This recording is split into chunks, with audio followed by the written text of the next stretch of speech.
Buenas a todos, aquí estamos en un vídeo nuevo sobre los fariseos y hablando de sus creencias y prácticas. Y bueno, en el anterior vídeo estuvimos viendo sobre la devoción y la estrictez y precisión, ¿no?, de los fariseos. Y hoy vamos a ver sobre las tradiciones, diferentes tradiciones de los fariseos, farisaicas. Y bueno, vamos a partir del texto base como hemos venido haciendo. Bien, tradiciones. Para mí va a estar muy bonito y os va a gustar este. Bien, ¿lees tú o leo? Lee tú porque ahora te voy a leer esto. Comenta sobre esto. Una de las principales señas de identidad del partido fariseo era su adicción, ¿no?, como sabemos, a la tradición de los ancianos. Esto como complemento o enmienda de la ley bíblica. Josefo va a explicar lo siguiente en Antigüedades 13.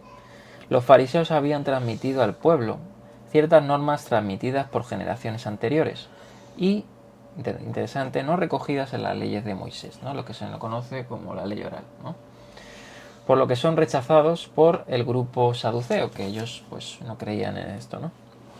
Bien, el Nuevo Testamento va a confirmar la importancia de que los fariseos concedían una gran importancia a la tradición, haciendo que Jesús los critique precisamente por eso mismo. Incluso va a nombrar dos de estas tradiciones, ¿no? Uno es el lavado de las manos, que no es un requisito propiamente bíblico, sino extraído de la Biblia, ¿no? O sea, lo llevaron al ámbito familiar. Marcos capítulo 7 entre ellos, ¿no?, pero Marcos es uno de los que dice, Marcos 7, 1 al 8. Y otro es la práctica de declarar corbán una propiedad o un bien, Marcos capítulo 7, verso 11. Bien, un hombre, dice, podía declarar algo corbán, ¿no? Corbán sería como acercado Ahora a Dios, lo vamos ¿no?, a explicar. una ofrenda dedicado a Dios, pero mantener el uso de ello durante su propia vida.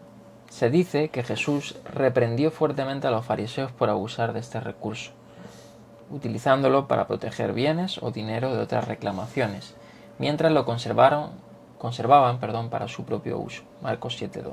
Vale. Aquí voy a comentar una cosa que me parece interesante. Bueno, Jesús usa la palabra corbán en Marcos 7:11. Es uno de los pocos casos en los que lo escuchamos hablar en su lengua materna. Al enumerar algunos de los pecados de los fariseos, describe cómo engañan a sus propios padres diciendo: cualquier ayuda que de otro modo hubiese recibido, de mí es corbán, es decir, un regalo a Dios. De igual manera, en la serie de arqueología y contexto cultural del Nuevo Testamento, en el vídeo 6 de este canal, ¿vale?, charlando sobre el contexto cultural en el mundo del Nuevo Testamento, se tocó algún ejemplo de la palabra corbán y cómo algunos usaban esto incluso para referirse a que su cuerpo, una vez muertos, era un corbán para Dios, refiriéndose a la esperanza de la resurrección que ellos tenían. Por último, cito al arqueólogo Lynn Rittmeyer, una eminencia en lo relacionado del templo y su arqueología, el recinto. Por lo tanto, esta inscripción hebrea refuta la idea de que el monte del templo estaba en otro lugar. Otra inscripción hebrea encontrada cerca del mismo lugar dice corbán, que significa sacrificio. Justo debajo de la inscripción hay dos palomas o palomas inscritas al revés.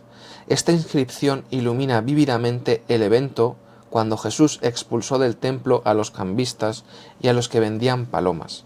Es imposible sugerir que las inscripciones hebreas de este tipo pertenecieron alguna vez a una fortaleza romana, ¿vale? Lynn Rittmeyer, y nosotros hablamos de eso en la serie de arqueología, en los primeros vídeos, de cómo el monte del templo era donde estaba el templo de Jerusalén, que Jesús y muchos otros estuvieron ahí, ¿vale? No es en la ciudad de David, como se dice, y muchas otras cosas, por la arqueología y por muchísimas cosas, ¿vale? Si quieren verlo, allí tocamos eso y más cosas, en este canal. Pues entonces vamos a seguir. Sí. Entonces, la literatura rabínica va a dar abundante testimonio de tradiciones extrabíblicas, y el tratado de Avot, Padres, de la Misná, va a ofrecer una cadena de transmisión que presenta en detalle lo que Josefo había dicho en resumen, que observaban las normas transmitidas por generaciones anteriores. La cadena de padres que transmitieron las tradiciones va desde Moisés a los grandes fariseos del primer gobierno de Herodes, Semaías y Abtalión, probablemente los Samaías y Polión mencionados por Josefo, y a sus sucesores Gilel y Samai. Gilel y Samai vivieron más tarde en el reinado de Herodes y fueron contemporáneos más antiguos de Jesús. La afirmación de que su tradición se remonta a Moisés no es un tema de la literatura rabínica temprana, pero la apelación implícita a la tradición se ve en todas partes. La famosa cita de Babot, ¿no?, en 1:1, que dice, bueno, Moisés entregó la Torá a Josué, Josué la entregó a tal, así hasta... Sí, una hasta cadena. estos. A ver, aquí quiero decir una cosa, ¿vale?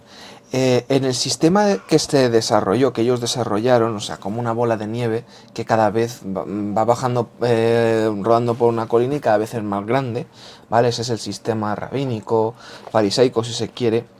Alguien debía enseñar citando a un maestro, ¿vale? Autoridad, maestro. Claro, bajo su autoridad y no con entendimiento propio.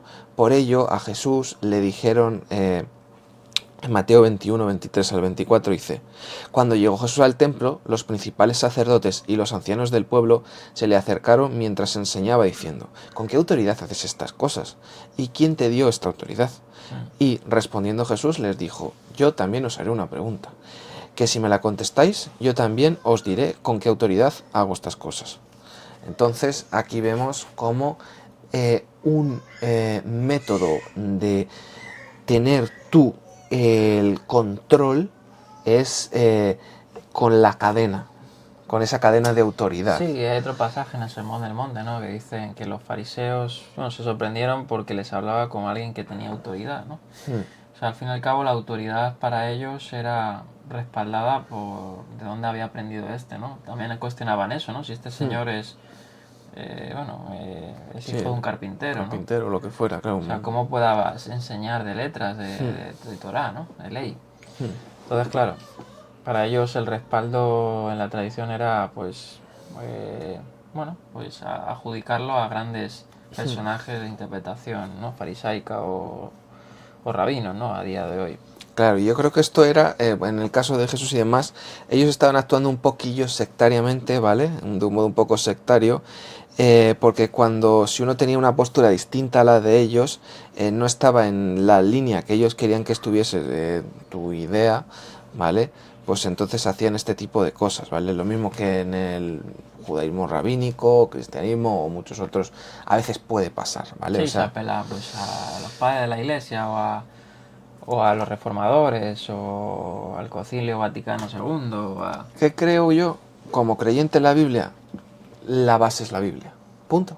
Ya está. La Sí, base que es la bueno, Biblia. que sabemos que Dios, bueno, también habla por medio de Sí, personas, hay ¿no? maestros, hay todo, pero la Biblia. Sí, pero claro, ellos abusaban de la autoridad de ciertas personas, ¿no? Bueno, seguimos, ¿no? Sí, bueno, como dato, hay muchas cosas buenas también, rabínicas y demás, y cristianas y demás. Aquí no vamos a negarlo, ¿vale? Habiendo dicho esto, no quiero decir que no haya cosas buenas. Sí, lo único, como estamos Por hablando de las honestidad, tradiciones, claro. y las tradiciones de los Y ancianos. tradiciones buenas también hay. Cuando dice tradiciones a los ancianos es de los predecesores. Entonces fueron construyendo la teología o la Torá oral, ¿no? En base a dichos, a interpretaciones, ¿no? A una construcción de la cadena sucesoria, ¿no? Bien, entonces sigue diciendo: puede que la cadena precisa de la tradición en Abot no tenga su origen en los fariseos, anteriores al año 70, pero la noción de seguir las normas tradicionales y basarlas en ellas sí lo era. Bien. Vale, entonces ahora quiero decir una pequeña nota. Algunos estudiosos judíos afirman que había una diferencia entre las tradiciones de los ancianos, que vemos en el Nuevo Testamento, y la ley oral. O sea, las tradiciones de los ancianos se sabía que no venían de Moisés, pero la ley oral luego intentaron decir esto viene de Moisés. Y en el judaísmo rabínico, los hijos de los fariseos, lo que a día de hoy, y se ha enseñado por mucho tiempo, es que esas tradiciones vienen de Moisés. Y es por eso que salieron movimientos como los caraítas que hemos hablado antes, en el otro vídeo, en la Edad Media, de que no estaban de acuerdo, ¿vale? Entonces, hubo un cambio de paradigma, ¿vale? Y para que no se cuestionasen las tradiciones, la interpretación que ellos querían imponer al resto o que creían que era correcto, no necesariamente porque fuesen mentirosos ni nada. Pues había que decir que venían de Moisés, ¿vale? Lo que pasa que la historia, la arqueología y todo eso va en contra de esa idea. E incluso en la Biblia a veces te habla, por ejemplo, Torah significa instrucción, ley, ¿no? Lo que se dice, ¿no?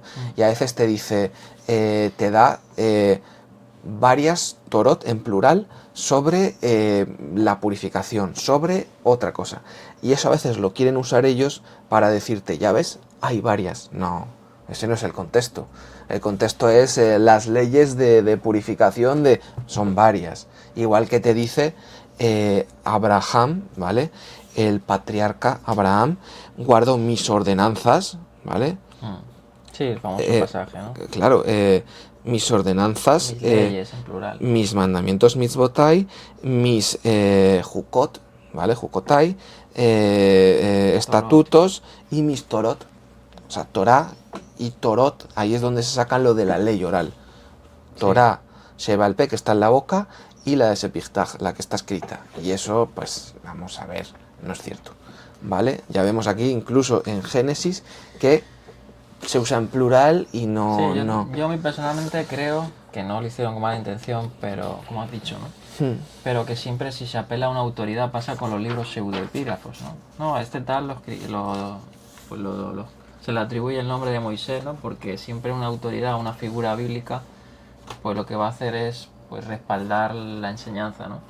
O se va a tratar de eso. Entonces, ¿qué pasa? Que yo creo, y bueno, puede estar equivocado, sí, ¿no? el libro pero, de ejemplo, Enoch, el Apocalipsis de que claro, sí, así es, punto, así funcionaba. El punto que quiero ir es que para mantener el status quo también, ¿no? De la religión farisea, ¿no? Por decir así, pues se apele a eso, porque luego surgen grupos como los caraítas y si no se pone un orden y se dice, bueno, esto viene de Moisés o viene de la cadena sucesoria, pues aquí todo el mundo va a opinar, ¿no? Claro, sí, y por esas cosas es por lo que bueno, pues se ve que se acabaron inventando eso.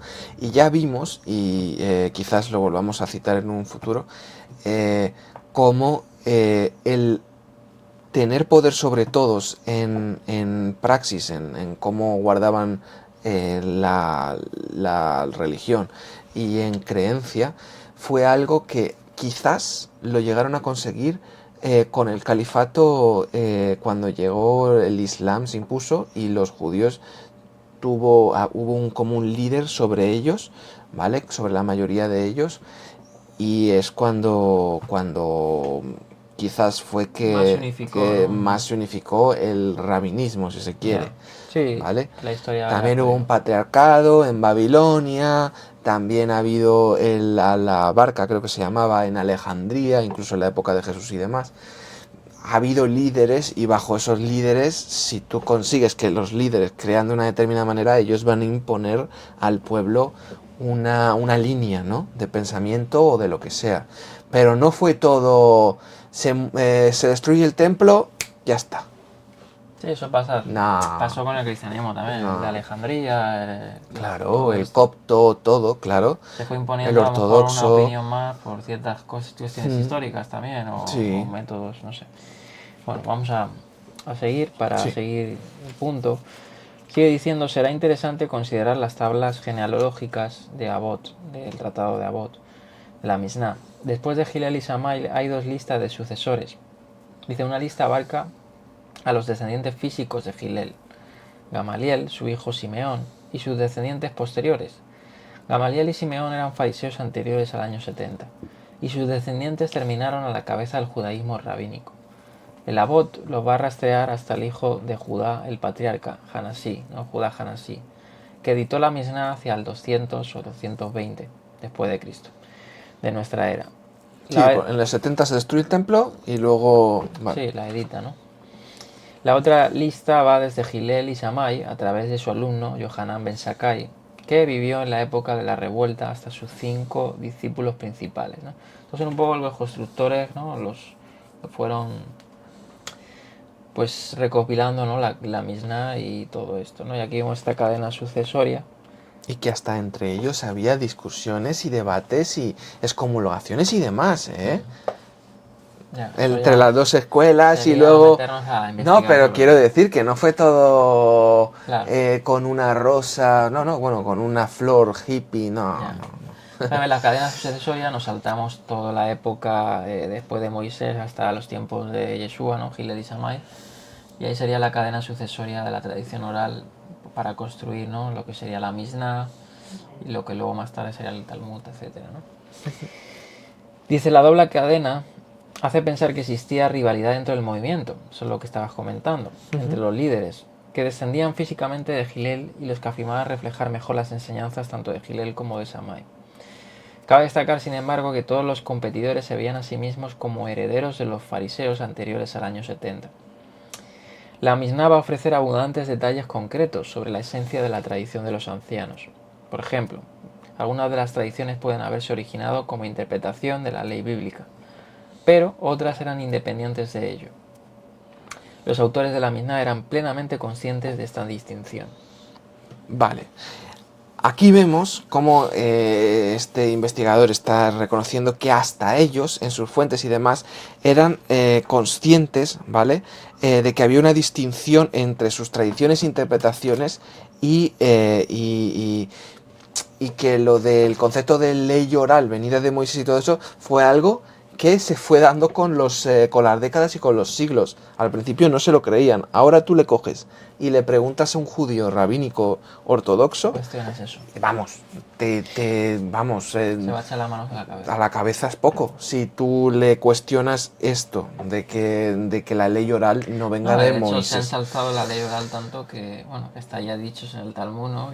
por encima de la Biblia. Que se juntan ciertos y discuten, ¿no?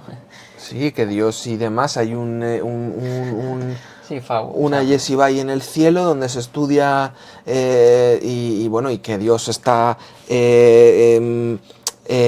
dibujando, ¿no? Las letras en hebreo, estudiando a lo mejor leyes de rabinos y una... Bueno, en fin, o sea, evidentemente es algo que no te lo puedes creer.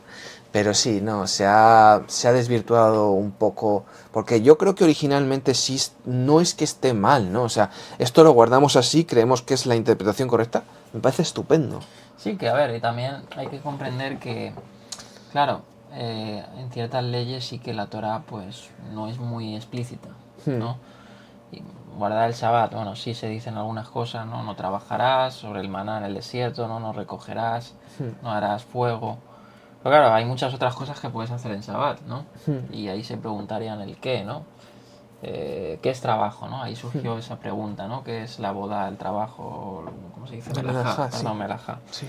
¿Qué es trabajo, no? Entonces, pues empezaron a especular, ¿no? Y ahí le añadieron al Shabbat, pues no sé cuántas leyes, que eso, bueno, supongo Sí, que de lo tocaremos. 39, que son las Sabot, ¿no? Como los padres, y Sí, de ahí se- hay 70 y pico, ¿no? enciclopedias. hay enciclopedias para guardar el día de reposo, ¿vale? Entonces se les ha ido un Claro, poquillo de que no las hicieron, manos. lo hicieron con mala intención, Claro, la pero intención es muy buena, porque la intención, como pero dice hay que la reconocer. propia mina, es hacer un cerco, ¿no? Claro. Para que la Torah no se te Porque agreda. hay que entender que el exilio y todo eso, todo fueron Marcó. duros golpes, ¿no?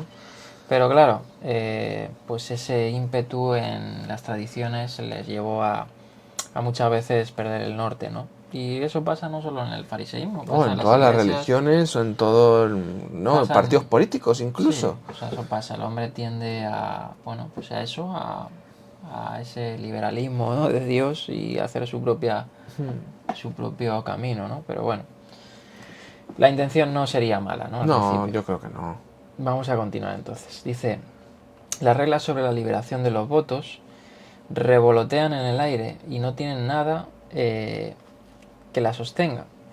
Las reglas sobre el sábado, las ofrendas festivas y el sacrilegio son como montañas que cuelgan de un cabello, pues la enseñanza de las escrituras al respecto, ¿no? Como hemos dicho, es escasa. Y creo que lo de como montañas que cuelgan de un cabello Es un dicho. es un dicho de rabínico, ¿no? Como reconociendo que no hay mucho sostén, ¿no? Para mucho de lo que Sí, ellos te como colgar enseñaban. el elefante en la aguja, ¿no? Algo así Pero también. que lo Parecido. reconozcan ellos es gracioso, ¿no? Sí. Entonces, dice las reglas sobre casos relativos a la propiedad o al servicio del templo y las reglas sobre lo que es limpio e impuro y los grados prohibidos. Tienen lo que las sostiene y son ellas las que constituyen lo esencial de la ley. En esta lista podría haberse ampliado en ambos extremos. Las reglas sobre el lavado de manos en las mismas son muchas, sin apoyo bíblico. Las leyes agrícolas tienen un apoyo bíblico apreciable, y así sucesivamente, ¿no? Vale, y ahora aquí digo, por eso es que tenemos que tener como un filtro, no todo es malo ni todo es inútil, hay cosas que sí tienen valor, o hay cosas que sí pueden ser mucho más bíblicas o más coherentes, y no podemos de un plumazo desecharlo todo, como hay gente que quiere hacer. Unos de un plumazo aceptan todo, sin filtro, y otros de un plumazo desechan todo. A ver, no sé, ni una ni otra, ¿no? Teológicamente, la cuestión más importante sobre las tradiciones es su estatus. Los eruditos, siguiendo una frase de la literatura rabínica tardía, denominan, como hemos dicho, ley oral, a las normas extrabíblicas de los fariseos. A menudo escriben que los fariseos afirmaban que sus leyes orales tenían la misma antigüedad y estatus que la ley escrita, ya que fueron, supuestamente, dicen, dadas a Moisés en el monte Sinai. Esto no es lo que pensaban los fariseos y los primeros rabinos. Demostrar una negativa es tedioso, por lo que solo ejemplificaré el punto. Esta es una de las normas que se remontan a Moisés. Cito: Nahum el escriba dijo: he recibido una tradición de Rabbi Measá, que la recibió de su padre, que la recibió de los Sugot, ¿no? Será.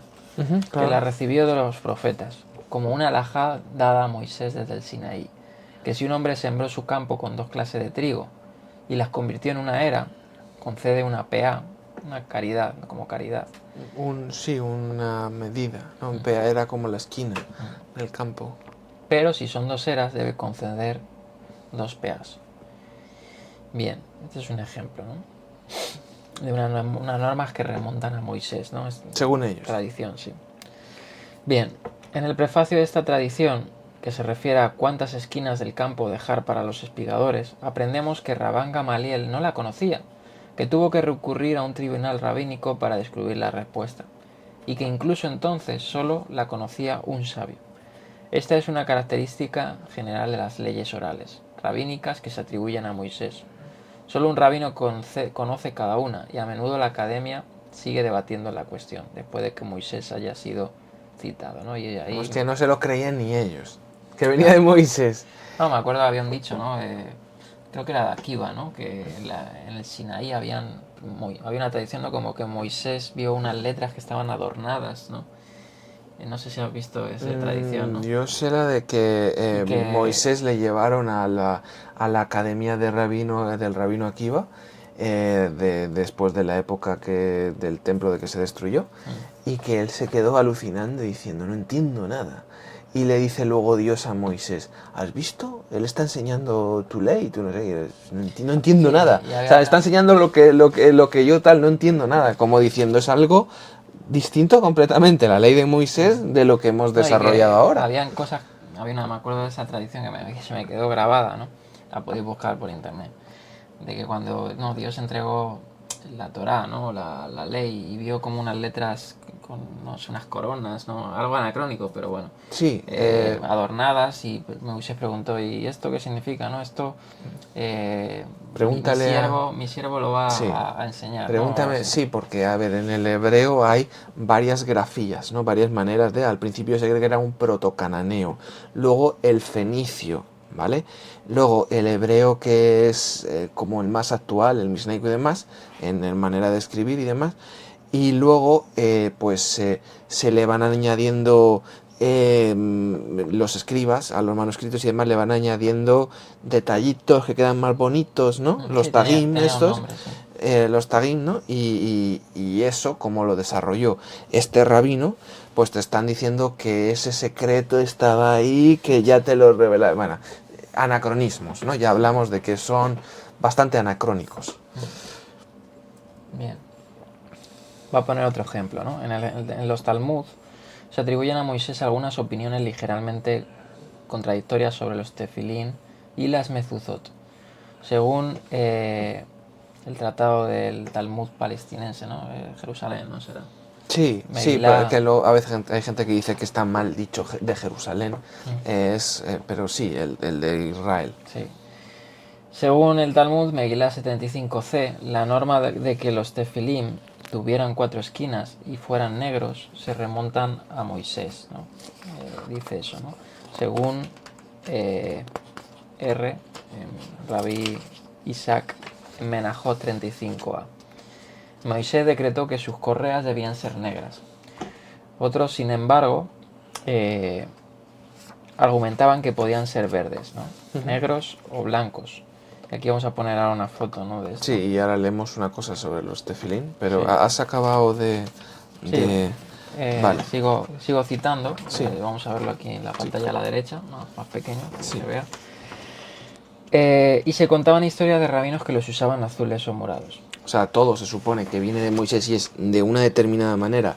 Y había gente que decía que si no lo hacías así, pues incurrías la pena de muerte, ¿vale? Y uno lo anda haciendo, yo qué sé, violeta, otro rosa, otro... A ver, no era todo igual, no venía de Moisés. Sí. Y como eso, tantas cosas. Tengo un libro que registra cientos de cambios en la literatura rabínica, en la práctica. Sí, puedo buscar el título, que no me acuerdo ahora, y lo recomiendo la semana que viene cuando hagamos más vídeos, porque dato mata relato, dicen, ¿no? Lo podemos adjuntar a la descripción. Vale. Bien, y sigue diciendo, es difícil leer estos pasajes rabínicos y concluir que mucho antes de estos rabinos, los fariseos ya creían que sus propias reglas se remontaban a Moisés y tenían el mismo estatus que las leyes escritas. Claro. Si hasta ellos te están diciendo que uno los lleva de un color, otros de otro, evidentemente saben que no es así. Bueno, vamos a leer un poco. He extraído leo yo esto y si quieres lees un poco el extracto. Los tefilín. ¿Qué son los tefilín? Bueno, Sí, si para quieres ilustrar esto, ¿no? Si quieres ponerlo. Bueno, esto se encontró en Qumran. Qumran es donde se han encontrado los manuscritos de los más antiguos, ¿vale? En Qumran y la zona. En el desierto de Judá y demás, bueno, Jericó y por ahí también. De los más antiguos del Antiguo Testamento, ¿vale? Y también mucha otra literatura como apócrifa y demás, ¿vale? Sí, pues eso nos diría que los tefilín, o sea, se remonta a los tiempos, ¿no? Claro, yo creo que se remonta más o menos entre Ezra y el periodo macabeo. Sí, porque si bueno, ellos ya lo tenían, más o menos, y en el Nuevo Testamento ya sale, o sea, más o menos, pues unos siglos antes, no es ninguna locura, ¿vale? No es algo que venga de Moisés, hay que ser honestos, no viene de Moisés. David no se los ponía, ¿vale? Entonces, los tefilín son las cajas que un judío se pone para rezar, ¿vale? Es algo que se basa en el pasaje bíblico que te dice que, bueno, tienes que atar a tu... ¿qué se llama? Vale, sí, ¿no? El obedecer a Dios, ¿no? Y demás. Y que tienes que atar, que literalmente es, pues, ata tus manos, haz el bien. Ata en tus ojos, pues cabeza, piensa, mira, haz el bien y con las manos también. Pero bueno, lo llevaron a la literalidad, ¿no? Entonces, alguno argumenta que quizás hasta Yeshua, ¿vale?, los pudo haber usado, alguno, ¿vale? Antiguamente muchos los llevaban todo el día, ¿vale? Que ahora leeremos. Se han encontrado en Qumran, ¿vale?, de los más antiguos, que es el sitio este, y probablemente la práctica original pues fuese, claro, entre Esdras y la era Hasmonea. No es un pecado que alguien lo esté usando, porque hay gente que quiere decir, como no es lo que dice la Biblia, ya es un pecado. A ver, tampoco vamos a ser exagerados, no es un pecado, ¿no? Quien lo haga, pues tampoco está pecando. Además, la intención es buena. Algunos rabinos llegaron a decir que si alguien decía que los tefilín no tenían los compartimientos que ellos decían, eran de la manera que ellos decían, esa persona era rea de muerte. Igual que dijeron, por ejemplo, que si tú contradices a un profeta o no haces caso a un profeta, no es tan grave como hacerlo a un rabino. O sea, como que es más grave un rabino que un profeta, ¿vale? Y esto igual. pero como se ve que, si mal no recuerdo, se han encontrado los que le llaman los Abenutam, que son los más pequeños, ¿vale? Y los otros más grandes en Qumran, lo que quiere decir que en Qumran ya tenían la práctica establecida de cómo debía de ser. Eso también es curioso, ¿vale? Y dentro va Sí, un rollo un pergamino, ¿no? Claro, de cuero pues, con pasajes bíblicos, ¿vale? Y durante las épocas romanas, las persecuciones al pueblo judío hicieron que muchas personas dejaran de usarlos. Y ahora Dani va a leer sobre un artículo sobre los tefilín. Vale.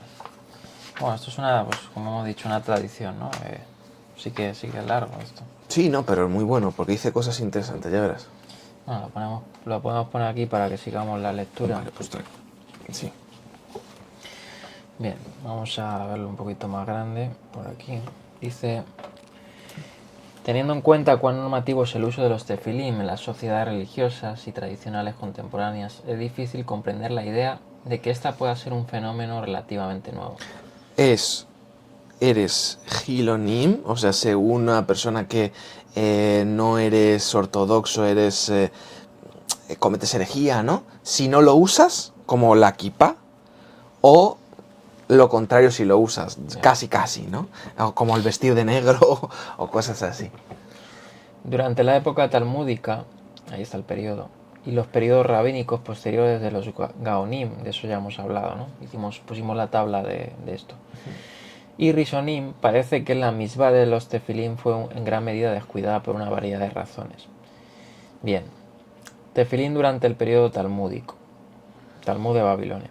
El Talmud de Babilonia describe la razón de la laxitud en la observancia de los tefilín de la siguiente manera.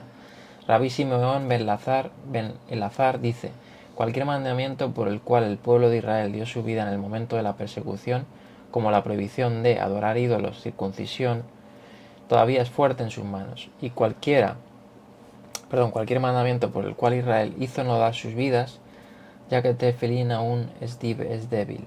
Sí, que por la circuncisión y demás Se puede. se daban la vida porque era un mandamiento, pero por el tefilín entendían que era una tradición.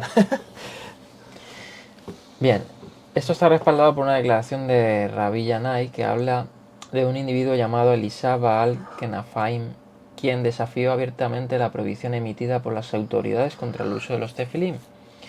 Cuando los oficiales romanos le preguntaron a Eliseo qué era lo que tenía clandestinamente en sus manos, él dijo que era una paloma. Al ser obligado a abrir las manos, se dice que las correas de cuero a cada lado de sus tefilim tomaron la apariencia de alas de paloma y volaron. Así Eliseo pasó a ser conocido como Baal Kenafaim, que significa maestro de las alas. Rashi comenta que evidentemente fue solo Eliseo quien estaba dispuesto a desafiar la prohibición de usar tefilim, aunque no está necesariamente implícito en el Talmud. Bueno, y el Rashi se lo dejaba. Normalmente esto solo lo hacen los hombres en el judaísmo rabínico, y él a sus hijas se lo dejaba, pero era de las excepciones, no suele ser. Otra razón sugerida por el Talmud de Babilonia para el abandono de la misbah de usar tefilín durante los tiempos talmúdicos fue que requería un cuerpo limpio, y no todas las personas en aquellos tiempos eran capaces de mantener un nivel tan alto de bienestar físico, limpieza ritual. Originalmente los tefilín se usaban durante todo el día, pero debido a la dificultad de mantener un cuerpo limpio durante un periodo tan largo, la duración se limitó a las oraciones de la mañana, ver el Tratado de Yomá, 86a, pero como veremos, ni siquiera esta dispensación sofocó la marea de negligencia. Bien. Talmud de Jerusalén. Las declaraciones y explicaciones talmúdicas anteriores se encuentran en el Talmud de Babilonia. El Talmud de Jerusalén, sin embargo, ofrece una razón muy diferente para el incumplimiento general de esta misbah, el cumplimiento del mandamiento de los tefilim, ¿no? Según ellos, claro. Va a sugerir que la razón por la cual los tefilín cayeron en desgracia fue a causa de los embaucadores. Las personas sin escrúpulos que querían engañar a quienes tenían medios que se hacían pasar por justos y religiosos, usando tefilín, ganándose así su confianza. Para sacar el dinero o algo, ¿no? Claro. Obviamente este fue un problema importante y resultó en una disociación con la misma de usar los tefilín. Que se dice que fue parte parecido con lo de los tzitziot, que se llama a Flecos, los ¿no? flecos que se ponía en un traje un israelita. El azul, que venía de un caracol y demás, había una planta que falsificaba y era más barata, y entonces también en parte por eso pues lo prohibieron el color y se ha redescubierto, como ya dijimos. Dani subirá el que es traje de algunos sitios, vamos, cómo han redescubierto, ¿no? El rojo carmesí y el secreto mesiánico, el púrpura de Tiro, de la realeza y demás, y el tejelet, el azul este también, ¿vale? Muy interesante, ¿vale? Ya lo subirá Dani ahí, pegado al vídeo. El link del artículo. Bien, determinación de información histórica a partir de fuentes talmúdicas. Canar Fogel explica por qué no es exacto ni prudente utilizar fuentes talmúdicas como medio para determinar acontecimientos y actitudes históricas. La dificultad de analizar cualquier fuente talmúdica con el fin de extraer información histórica es que es imposible determinar con total precisión si una declaración particular refleja 1. La práctica real, o 2. Fue dirigida a una circunstancia excepcional, o 3. Fue postulado para inculcar una actitud particular. Esto significa que no tenemos una idea real, en términos prácticos e históricos, de cuántas personas se vieron afectadas por 1. Las persecuciones y sus prohibiciones concomitantes contra los tefilim, y 2. La preocupación por la limpieza según el Talmud de Babilonia. Y 3. Ya me he perdido. Baja. Ahora señor. Y 3. Bueno, me he perdido ahí en esa razón, con tantas notas. Si lo tienes tú ahí, léelo tú. La cuestión de los embaucadores fraudulentos, aquí lo tengo, según el Talmud de Jerusalén. Todo lo cual, hasta cierto punto, mantuvo a los judíos alejados de la observancia popular de los tefilim. Vale, y ya está, hasta ahí, ¿no? Sí, y ahora vamos aquí, ya nos queda nada. Sí, y bueno, vamos a acabar con lo último. Estábamos siguiendo la lectura del libro, de la base. Hemos visto el ejemplo de los tefilín y ahora vamos a ver leo un poquito yo. Sí, lee tú. Vale. Las tradiciones farisaicas rabínicas de las que se habla como tradiciones recibidas o halajot, halajá es pues la manera de conducirte, ¿no? Como ellos interpretaban que se debía cumplir un mandamiento, ¿vale? Tradicionales podían haberse perdido o ser conocidas solo por un hombre de Babilonia, ¿vale? Como se dijo, para colmo se creó el Talmud babilónico, aún más lejano del contexto y separado del Talmud de Jerusalén, ¿vale? Eso es como dato, es curioso, ¿vale? Y entonces lo conocía esta tradición alguien de Babilonia, ya no alguien de Jerusalén, alguien de Babilonia. En fin, y en cualquier caso, a veces no se consideraban autorizadas. Las pocas tradiciones o halajot menores que se remontan a Moisés sirven para refutar la idea de que los fariseos le atribuyeran sus principales prácticas distintivas a Moisés. Por un lado, los rabinos mantuvieron sus debates sobre cosas que solo más tarde alguien dijo que habían sido transmitidas por Moisés, demostrando así que las normas de esa categoría no se enseñaban generalmente y no estaban al mismo nivel que la ley. ¿Vale? O sea, paradójicamente la ley oral se convirtió en más importante que la escrita, como ya hemos dicho, ¿no? Y bueno, ellos sabían que eso no era lo original, ¿vale? Por otra parte, la literatura rabínica no atribuye a Moisés las principales tradiciones que sabemos distinguían a los fariseos, como el Erub, que ya veremos lo que es más adelante. Antes que sigamos, en tema de tefilín hay un par de libros que no los hemos recomendado. Si pueden ir a una biblioteca o algo, lo tienen porque ya no se vende. Y el otro, que sí se vende, eh, ¿vale? Y te explica pues, los tefilín y demás. Incluso hasta se han llegado a usar como en el griego indica, filacteria, como amuletos. Pero no todo el mundo lo hace así, ¿no? Pero bueno, hay que reconocer, ¿no? que ha sido así.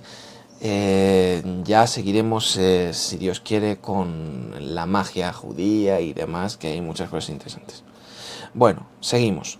Otra forma de plantear la cuestión es la siguiente. La teoría de las halajot atribuidas a Moisés no se presenta como legitimación de las peculiaridades normas de los fariseos, como parecen pensar la mayoría de los estudiosos.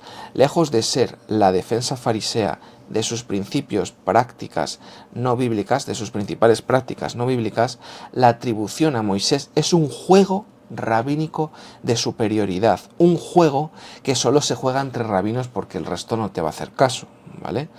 Y que no utilizan los fariseos contra los saduceos. Podríamos parafrasear así las reivindicaciones rabínicas de las tradiciones mosaicas. Habéis pasado todo este tiempo discutiendo sobre ello. Podríais haberme preguntado, yo ya sabía la respuesta. Es tan antigua como Moisés, ¿vale? Es lo mismo que en la literatura rabínica también, aparte del anacronismo, tenemos el pseudo-Elías, ¿vale? Que se aparece para Sí, validarles, alguna cuestión. o la voz de Dios, Call, sí. la Bat Kol, que es como una manera inferior a la profecía que ellos dijeron, ¿vale? Que curiosamente sale en el Nuevo Testamento, algo parecido, la Bat Kol, ¿vale? Y eso, muchas veces ellos pues se inventan cosillas, ¿vale? Luego, por último, si quieres, por último, más seriamente. Más seriamente, sin embargo, los fariseos defendían sus principales tradiciones apelando a la antigüedad. Eran las tradiciones de los padres. Esto era importante en un mundo en el que se despreciaba la novedad, ¿no? Pero no elevaba las tradiciones a la categoría de Sagrada Escritura. En este punto, los fariseos eran muy diferentes de los esenios. Estos últimos tenían secretos en la ley de Moisés que habían sido revelados a los sacerdotes sadoquitas y consideraban pecado la transgresión de estos requisitos secretos. No hay indicios de que los fariseos pensaran lo mismo de sus tradiciones ancestrales. Por el contrario, quebrantar una regla que solo tenía autoridad escribal o rabínica no se consideraba una transgresión. Y bien, pues esto era un poquito sobre las tradiciones, ¿no? De los fariseos, que nos ha llevado un poquito más de tiempo. Sí, déjame decir una cosilla pequeña que a lo mejor, a ver, Lucas 5, 37 a 39, Jesús habla de que nadie echa vino nuevo en los recipientes de cuero viejo, porque el vino nuevo revienta, ¿no? Al expandirse, ¿cómo se llama cuando el vino la uva se vuelve vino? Al fermentarse, ¿vale? Expande, ¿vale? Y entonces explotaría, ¿no? Más bien el vino nuevo debe usarse en recipientes de cuero nuevo, ¿no? Como sí. Gente también, ¿no? Podría ser gente dispuesta, ¿no? Gente que no tenga el resquicio ya. Sí, eso va un poco a colación también. Bueno, tendrá obviamente el contexto del evangelio, etcétera. Pero como eso, muchos en el mundo antiguo despreciaban la novedad, ¿no? Claro, claro. Y porque aquí te dice, y nadie que ha bebido vino añejo quiere el nuevo, porque diría el añejo es mejor. Sabemos, ¿no? La doctrina y demás, todo eso, ¿no? Entonces, hay gente que entiende en esta parábola que, pues, Jesús estaba criticando que había gente que se encerraba en su tradición, su lo que fuese, y no dejaba el fluir del Espíritu, el fluir de Dios, ¿no? El que cambien alguna idea, ¿no? Claro, interesante. Ver, Dios sigue hablando, ¿no? En todo tiempo, lo único, obviamente... Distintas maneras. La revelación sí, sabemos que claro, es... progresiva. No, y que de cierta manera está cerrada, ¿no? La escritura es solo una, pero claro, eso no quiere decir que siga Dios hablando, ¿no? En este caso, pues en los tiempos del Mesías, pues muchos tenían estos prejuicios de que, bueno, pues si nosotros ya tenemos la palabra, ¿no? Aunque claro, tenían la tradición oral. Sí. ¿no? Como a Moisés conocemos, ¿no? ¿Quién eres tú? O muchas cosas de esas, ¿no? Que decían. Entonces, bueno, pues esto sería un poquito sobre algunos indicios de sus tradiciones, la importancia que daban a las tradiciones de los ancianos, la tradición oral, ¿no? Y en los próximos vídeos veremos algunos ejemplos de la interpretación legal de los fariseos en torno también vinculante a las tradiciones, ¿no?